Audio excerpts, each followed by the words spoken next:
And my name is Emily, and today we're celebrating Shakespeare's birthday. Woo! Woo! Birthday to you. Happy birthday to you. Happy birthday, dear William Shakespeare. Happy birthday to you. Woo! Woo! Today we are obviously doing a Shakespeare-themed episode, so I'm so excited to introduce our first guest, my dear friend Seth Holt from Summer Shakespeare Studio. Woo! Thank you so much. So today I'm going to be interviewing Seth Holt. Seth, tell me a little bit about yourself. Hello, everyone. I'm Seth, and I'm an aspiring actor. I love doing contemporary theater, classical theater, like Shakespeare. I've also participated in voice acting. So yeah, I'm just trying to learn as much as I can about theater before I go out into the field. I mean, look at you. You like know it all. You go into every field. Oh my goodness. I mean, I'm just trying to get as much experience as possible. That way I can be successful in my field.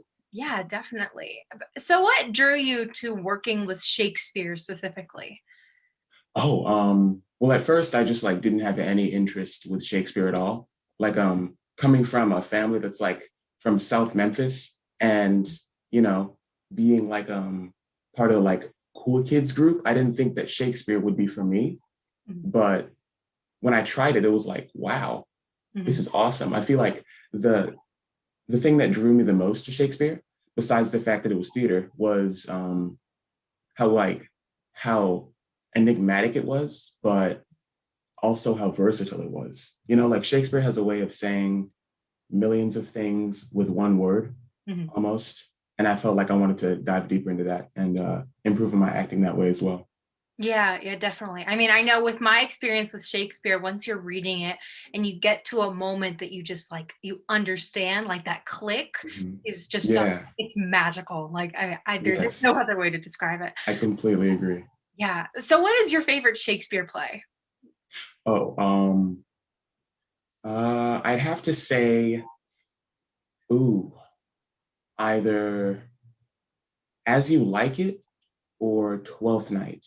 Okay. I've been in Twelfth Night, and I think Twelfth Night because it was a comedy. It's mm-hmm. It's so complicated and hard to follow, but when you do follow it, it's so worth it. It's mm-hmm. hilarious, and the characters are super complex, and I'm glad that I got to be a part of that. And I saw As You Like It at the Globe, mm-hmm. and I loved that show because, again, the characters were very well thought out, and it was just super entertaining to watch, especially Touchstone. He was hilarious. And Jay Quees, hearing his thoughts, he's the contemplative character, but it's interesting to see the characters develop. Yeah, definitely. I mean, I know comedies, those are favorite plays, but do you prefer comedy or tragedy plays? Definitely comedy. Not because well, yeah, comedy. Yeah.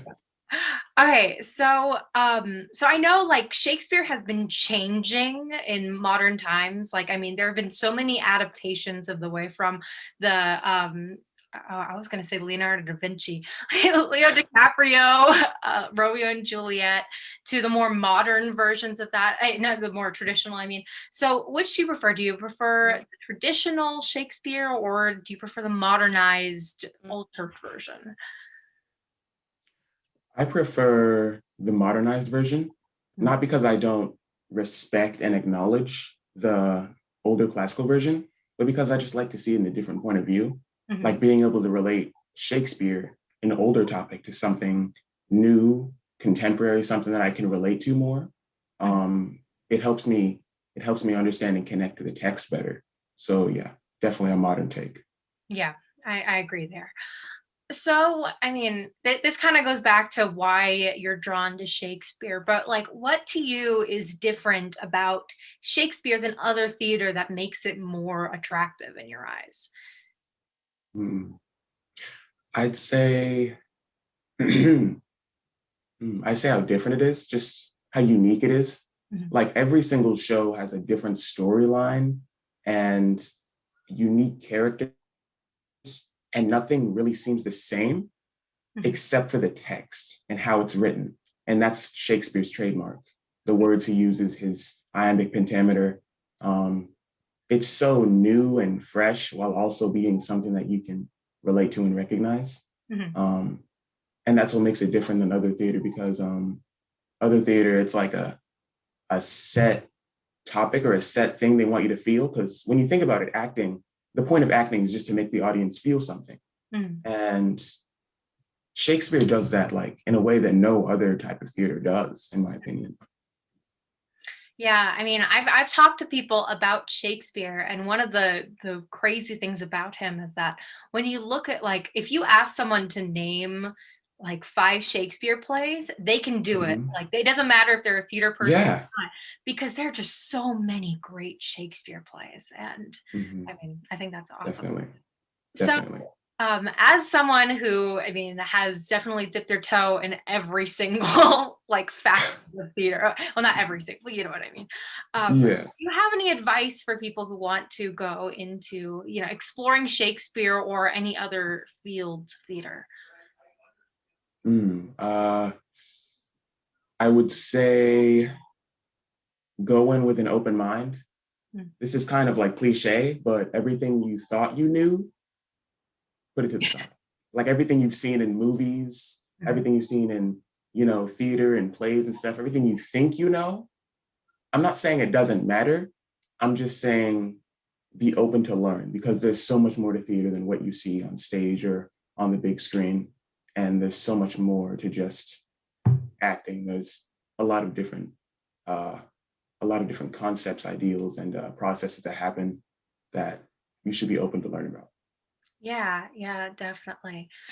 Okay, so I already asked you what your favorite Shakespeare play was in general, but I mean, I know that doing Shakespeare is different from watching it, because when you're watching it, the process of understanding the characters, you have to understand what is happening a lot faster. And when you're doing a show, you can really absorb the text and understand it. And I know you mentioned that you did Twelfth Night, but are there any other Shakespeare plays that you have done and you are so glad that you did them because you understood them more, or anything like that? Romeo and Juliet, definitely. I did that this past summer in the Summer Shakespeare Studio, and so did you. But I liked doing it because the way they interpreted it, and the way that they took the text and said, all right, let's take this and make it modern through the eyes of high schoolers. That was like, it really called out to me the way they did that. And I loved being a part of that show, Romeo and Juliet, because I've seen it before. You know, it's like the regular cliche Romeo and Juliet, you know, the boring play or something like that. But I really liked doing it and seeing it in a different point of view than, you know, just a regular love story tragedy cliche that everyone sees it as. Yeah, 100%. And you mentioned doing it this past summer, and I was also doing that.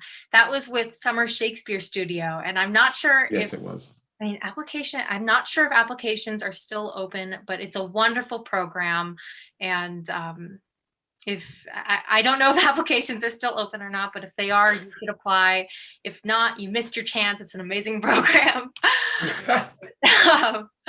But I mean, yeah, I think that's all I have. Thank you so much, Seth. This was... Yeah, thank you for having me. Thanks so much. Of course. This is great. We will toss this back to our hosts. That was such a great interview. Oh my goodness. Thank you so much, Seth. It was so nice hearing your voice again in like so long. Yes, Seth. It's been forever since we all did Summer Shakespeare Studio together. So next up, we have the artistic director of the Old Globe, Barry Edelstein. Take it away. Hey everyone, I'm Imahni here, and today we have Barry Edelstein, the artistic director of the Old Globe, here to talk to us about the one and the only Bard. How are you doing today? Okay, Imahni, nice to see you. Nice to see you too. All right, so got a couple questions for you. I'm going to start out with, how long have you been in the arts? Oh my goodness. Well, I guess the first play that I did was probably junior high. I don't know, 8th grade, 7th grade, 9th grade, something like that. Back in wonderful Fair Lawn, New Jersey, where I was at a public school with a really good drama teacher who did fun plays that he would sort of make up with the company, with the students, and then, you know, the musicals and stuff like that. So, you know, that's going back a ways, you know, I don't know, prehistoric, pre-internet, you know, everything. But that's probably when, yeah, early teens. And when did you first start to study Shakespeare? Was it in your early teens as well? Well, you know, I probably took a Shakespeare class, or it was part of high school English. I remember that. And I remember being in a production of A Midsummer Night's Dream when I was in high school. That was the first time I kind of figured out who this person was, and that maybe it was interesting to be a part of, and, you know, sort of tried to figure out my way through. So, you know, yeah, high school. You know, I grew up near New York City. And one of the things about public school education, and I guess just high school education around there, is that the theater programs were taught in by New York theater artists who would, you know, that would be their day job. And, you know, just like our teaching artists today supplant their artistic lives with teaching work, there wasn't that kind of thing of like teaching artists working with theater companies. But since I was so close to New York City, the drama teachers where I went to school were theater folks, you know, and so there was an unusually high level of sophistication. You know, I mean, I'm not going to claim that it was, you know, winning Tony Awards or anything like that, but for a suburban public high school, it actually had some pretty good teachers who had lives as theater makers in New York City. So, so it was fun, you know, it felt professional, and it felt like we were in the hands of people who knew what they were doing. And then there was this big high school drama competition. I remember in Pennsylvania, there's a very famous theater in a place called Bucks County, Pennsylvania, the Bucks County Playhouse, really famous place that in the 1920s and 30s, all these huge stars came to do summer stock. And it's this wonderful historic building, very sweet, very intimate. And they sponsored a high school drama competition. And that was the big highlight of our year, is our shows would always go down there. And we always did pretty well. So, you know, going back to the beginning of my life in the theater, I remember feeling like, oh, this is cool. And people like make a life this way. And people sort of do interesting things this way. Maybe that's something I could do. I'm really interested about that drama competition. Not to go off too far on a tangent here, but how does that work? Is it just teams and they do dramatic pieces and then they're judged based on how? They would put together a little panel of judges, and then the schools would come. And as I recall, you did like a 25-minute excerpt of your show. Mm-hmm. And, you know, it was many day thing, and all these different schools would show up, and then the other schools would sit in the audience and watch. And, you know, it would be whatever excerpts from whatever musical or whatever. And I remember what was cool about our school is that these were shows that we made up. You know, it wasn't like, oh, they're doing the Fantastics and they're doing Oklahoma and they're doing Guys and Dolls. It was, or, you know, they're doing Romeo and Juliet. It was, we were doing these sort of strange devised pieces put together by our high school drama teacher. So, you know, I can't tell you any more than that, you know, it's sort of the recesses of my memory, but yeah, I remember that pretty vividly. I applaud you on that. I can't remember half of my high school experience, and that was like a year ago. You got me beat. I'm going to give you one other really weird tidbit about this, is that a few years ago, 2 years ago, the Globe produced this Christmas show called Ebenezer Scrooge's Big San Diego Christmas Show. And it premiered in a version that was about New Jersey at the Bucks County Playhouse. And it was written and directed by a friend of mine. So I went to see it. And there I was sitting again in the Bucks County Playhouse at age 54 or something at the time, and the head of this big famous theater company. And I just remembered being in that same room when I was 16 in a high school drama competition. And it was such a strange feeling of a circle being closed, you know, or of wow, you haven't made any progress at all. You know, it depends on how you want to look at it, but I remember that really vividly. I like to see it as the former. I think it is the ultimate definition of a full circle right there. You're If an anything. It optimist, sounds like a and I definite appreciate that. So, well, thank you for humoring me with that tangent there. I was just so curious, like drama competition. Well, so going back to Shakespeare, I want to know what drew you to Shakespeare exactly.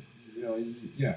Oh my goodness. You know, hard to reconstruct all the first impressions that I had, but the thing I remember about it is thinking that the way the characters expressed themselves felt to me like they were giving voice to things that were percolating inside of me, but that I didn't know how to say.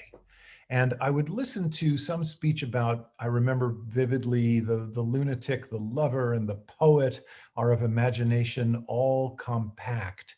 And I thought, oh my God, I've never heard language like that. You know, I wasn't at home exposed to a lot of poetry. I wasn't exposed to a lot of fancy literature. Again, because I was very close to New York City, I would go to New York and see shows. My parents were big. They loved going to Broadway, but my parents' taste was go to Broadway and see the big musical, or go to Broadway and see the famous star in something. And so, you know, we'd go a few times a year and pack into the car and drive into the city and have a bite to eat and then go see a matinee and come home. And I thought that's what theater was. I thought theater was a Broadway musical. It wasn't until much later in my life that I discovered the art theater and the off-Broadway theater and the avant-garde theater. That didn't happen until college, really, because I had nobody to expose me to that other than the work that was going on in my high school with these kind of devised shows. But, you know, what was going on at a place like the Public Theater, or what was going on at a place like, you know, La Mama, or someplace like that, or the great avant-garde companies of that time, Mabou Mines or the Open Theater. I didn't know anything about that, right? So I had no reason to be exposed to Shakespeare. And when I came across it, I just felt something resonate inside of me, something that felt bigger than me, something that felt richer than I was able to express. And it was really kind of that simple. I just kind of felt in front of this stuff that it was saying something through me that felt more powerful and deeper than I was able to say myself. And what's funny is that all these years later, that's still the core, the nub of how I feel about Shakespeare. You know, I listen to the way these ideas are expressed and the way these words are put together, and I just think, oh my God, that's so beautiful, or that's so special, or that's so profound, or whatever it is. And it's just same idea. There's like something in it that's bigger than me that I get to grab onto when I'm around it, that makes me feel better. So you kind of had this this connection from the start with Shakespeare from when you heard it, but did you have to study the language and like the structure of it before you were able to make that connection, or did it just kind of hit you when you heard it? You're No, like, oh, wow, it was hard work. It was, you know, really hard work reading the notes and you know, trying to figure out what was going on and talking to teachers. What does this mean? What is this really saying? And you know, one of the things, just the other day, my daughter is in 8th grade, and at her school they're reading Romeo and Juliet. So they asked me to come and talk to the class about it, and it really brought me back to those first years of coming across Shakespeare in the context of an English class, where you don't understand it theatrically. You know, now my daughter's watching, you know, they watch movies and they watch them on YouTube. That wasn't going on when I was a kid. We didn't have such ready access to it. Maybe the teachers could somehow get their hands on a movie of the, if there was one, of the play that we were looking at, you know, but that wasn't the same thing. So you were at the mercy of the teacher.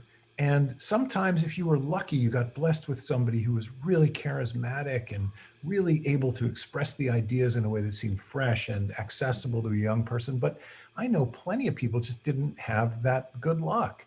And if the first person who introduces you to Shakespeare makes it feel heavy or hard or remote, then you're sunk, you know? And part of what I love about what we're doing at the Globe is that we're able to expose people to Shakespeare for the first time in a way that makes them feel like, oh, this is exciting, you know? And then the work is still hard. The language is 400 years old. It's different. It's tricky. There are references in it that we don't understand, vocabulary words, grammatical structures, syntax, all that stuff that still can be a barrier between us and it. But in the work of a theater company like the Globe, there's this sense of electricity and a sense of urgency. And that's what I love about it. And I was blessed with that, with the teachers in my school, able to communicate it in a way that made it feel like, oh, there's something alive here. Then I subsequently got into it in a much, much deeper way as I got older and as I advanced into college. And then I was very fortunate to go to graduate school in England, and I took a deep, deep dive into Shakespeare when I lived in England for 3 years. And it was just, 24/7, 365 with amazing scholars who were coming to Oxford from all over the world. That was a very specialized kind of thing where it went to a sort of scholarly level for a period of time in my life. And, now I pick it up and it's like reading the newspaper, it just doesn't feel like alien language to me anymore. But that was hard won. It took me a long time to get to that point with it. So, with that in mind, about how hard it is, and for somebody that is unfortunately sapped with a teacher that is not super enthused about Shakespeare altogether, but they themselves, they feel this connection to it, and they want to get into it, but they're a little bit afraid. What would you say to them as far as advice or encouragement would go? Well, the first thing I would say is that if you speak English, whether English is your first language or whether English is not your first language, if you speak English, then you can understand this stuff because it's written in English. And it's true that the English that Shakespeare writes in is 400 years older than the English that we speak today. And therefore, it's a lot closer to something called Middle English, which was spoken and written in England in like the 1300s. And Shakespeare's in the 1500s. So it's only, 200 years earlier. And Middle English as a language is very closely related to German. And so the Shakespeare, the English language of Shakespeare has a lot more to do with German than our English does now 600 years after Middle English, right? So there are like verb conjugations, and there are verb cases and tenses that happen. Declensions, they're called, in the way a verb is set up in different time, tenses. There's vocabulary, there's like sentence structures. The one that I just used the other day is, but soft, what light through yonder window breaks. So first you have to know what but soft means, because that's 400-year-old language, meaning be soft. We still say that, speak softly. So we still use the word soft to refer to the volume, right? Can you make the music softer, please? So Romeo is saying, but soft, keep it down. Then you have the word yonder, which is a German word. And there's a German word sitting right in the, comes from German, yonder. We don't use yonder. Maybe you watch a Western and the guy says, I'm going to go to yonder jail and get yonder share, you know what I mean? But we don't have yonder in our language anymore. So you got to deal with that. Then you've got the fact that the verb breaks is at the end of the sentence, but soft, what light through yonder window breaks? We wouldn't say that. We would say, but soft, what light breaks through yonder window, right? And light is the subject, breaks is the verb, and in modern English, they'd be next to each other. But in German, they aren't, especially if you have a conjunction in the middle. So light through yonder window breaks, right? It would be like if I said, what do you for lunch want, right? I wouldn't say that. What do you want for lunch? But Romeo would say, what would you for lunch want? So once you look at that sentence, but soft what light through yonder window breaks, and you understand, hey, there's some things in this that have to do with the rules of English changing over time, then it stops being about Shakespeare being complicated, and it opens up a whole other way to look at it.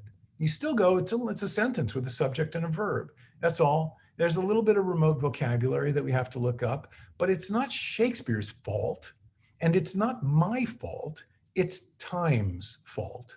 and we can understand and relate to the language in a different way. At the same time, you know, good night, parting is such sweet sorrow, or what's in a name? Yeah, what's hard about what's in a name? You know, that's in the same play, written by the same guy in the same year, but it sounds like language that we would speak today. You know, my bounty is as boundless as the sea. Okay, I get it. So it's English, right? My favorite Shakespeare play, I'm going to stop my rant in one more second. My favorite Shakespeare play is a play called The Winter's Tale. The climax of The Winter's Tale is the sentence, "Oh, she's warm. Oh, she's warm." A guy has lost his wife. He goes to a chapel where there's a statue of his dead wife. He can't believe how lifelike it is. It's made of stone. And when he touches it, it's not cold like marble, but it's warm. And he's stunned that this statue that looks just like his dead wife is warm. And he touches it and he says, "Oh, she's warm." And the whole place just dissolves into tears. It's the most moving moment pretty much in all of Shakespeare. And it's, "Oh, she's warm." It's English, simple, right? I mean, you know, I hug my wife and I think, "Oh, she's warm," right? Fantastic. There's nothing weird about it. There's nothing foreign about it. There's nothing difficult about it. So here's what I would say to your friends who are asking, "Gee, my teacher's not that good, but I want to understand this. What do I do?" It's English. It's English, and you understand more of it than you think you do. More of it is transparent to you than you think it is. If you just take your time and go through, you'll find that. End of speech. Those are really lovely leveraging words, Barry. I really like that. And I think I had heard you, I'd come to one of your talks a while back, and I think you had said something similar, and that really helped me get more encouraged into thinking about it. Like, it's not such an alienating, you know, I'm stopping myself from being so alienated from Shakespeare and thinking it's this whole other language. There's English and then there's Shakespearean, you know, and it's like what you're saying is very, very nice and it makes it kind of simple, makes it a lot simpler. So and language continues to change, right? That's the interesting thing. And in fact, language now is changing a whole lot faster, right? Took 600 years for us to lose Middle English, but English is changing so fast, and words jump in from all kinds of crazy sources, and the internet speeds up the distribution of those language changes, right?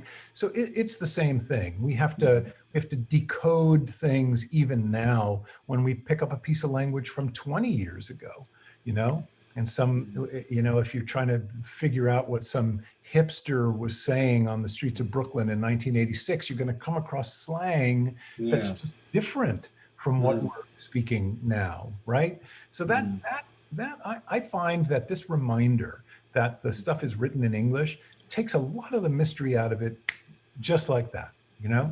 And okay, the rules of English have changed. We have to think about that a little bit. Some vocabulary words have disappeared. But really, most of it is quite transparent. And since it's happening all the time, it almost makes it a little more like accessible to think about how, like, I'm changing the language. Somebody in the future isn't going to understand maybe how I talk. So I think that also makes it a lot easier to swallow. Yeah, so and remember also that when we do these plays in the theater, we cut them, right?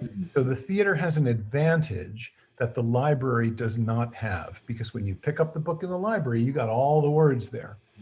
But when you come to the Old Globe, you're seeing 70% of the words, 80% of the words, right? Or if you see one of our Globe for All productions where the play is cut down to 90 minutes, you're seeing 60% of the words, 50% of the words, right?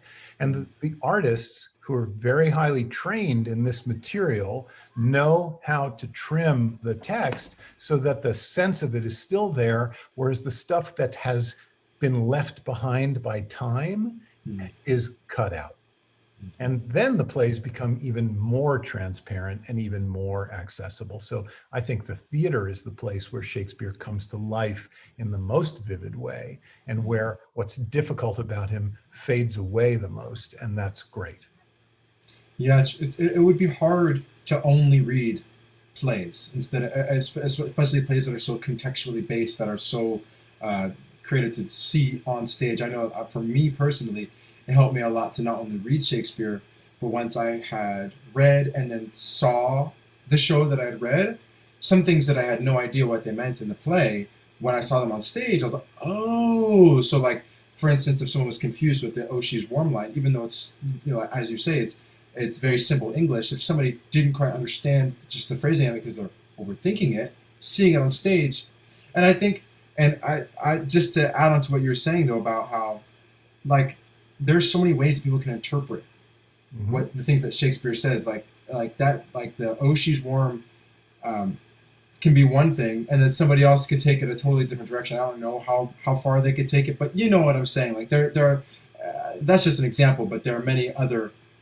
At least I've seen sometimes lines will be carry a totally different weight in some productions than others, and that's definitely interesting also. Yep, absolutely true. I mean, the other thing that I find really interesting, I've seen a lot of theater in languages I don't speak.